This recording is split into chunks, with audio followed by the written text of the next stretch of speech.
Hello सबैजनामा good evening. म चाहिँ के भन्न आएको छु भने मेरो मेन च्यानल चाहिँ मैले पहिला पनि भनेको थिएँ ह्याक भयो भनेर।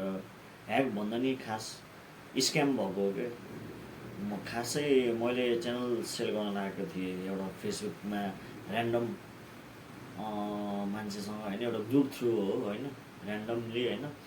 अनि के भयो भन्दाखेरि चाहिँ डिल गरियो होइन त्योसँग। पहिलो सुरुमा चाहिँ 220 डलरको डिल भएको थियो सुरुमा। अनि के भयो भने पछि लास्टमा 190 डिल भयो। अनि उसले चाहिँ मेरो कार्ड नम्बर माग्यो, आइडी पासवर्ड मैले सेयर गरेँ होइन। कार्ड नम्बर चाहिँ खास पछि हो होइन, मैले आफ्नो आइडी पासवर्ड सेयर गरेँ। त्यहाँ पछि तिनीहरूले ओटिपी माग्यो, ओटिपी पनि मैले सेयर गरेँ। मैले सोचेँ उनीहरूले अब पैसा हालिदिन्छ होला भन्ने सोचेँ।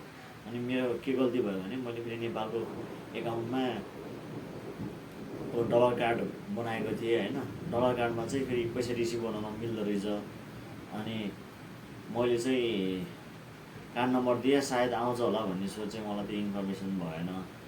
अनि डिल गरेको 190 डिल भयो। उनीहरूले पैसा सेन्ड गर्ने बेलामा चाहिँ ट्याक्कै अब ब्लक हानिदियो होइन। अनि त्यहाँपछि मेरो एकाउन्टमा चाहिँ त्यो अब रहेन है।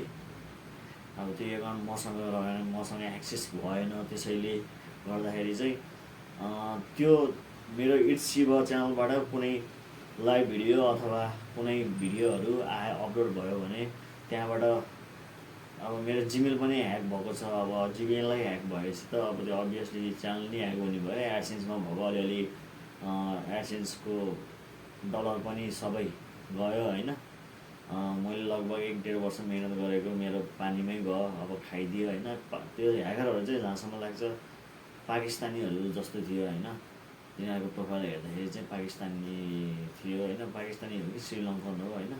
त्यो दुइटामा म नि कन्फ्युज भयो, किनकि तिनीहरूले अब ब्लग हानिदिइहाल्यो। अनि हेर्न पनि पाइएन खासै, फेस हेर्दाखेरि चाहिँ त्यस्तो टाइपको थियो होइन। त्यही भएर त्यो च्यानलबाट कुनै नराम्रो भिडियो लाइभहरू आयो भने चाहिँ तपाईँहरूले नपत्याइदिनु होला, किनकि त्यो च्यानल ह्याक भइसकेको छ। त्यो मसँग एक्सेस पनि छैन, मेरो पैसा पनि आएन। त्यही भएर यति जानकारी दिनको लागि चाहिँ मैले खास यो छोटो मिठो भिडियो बनाएको हो।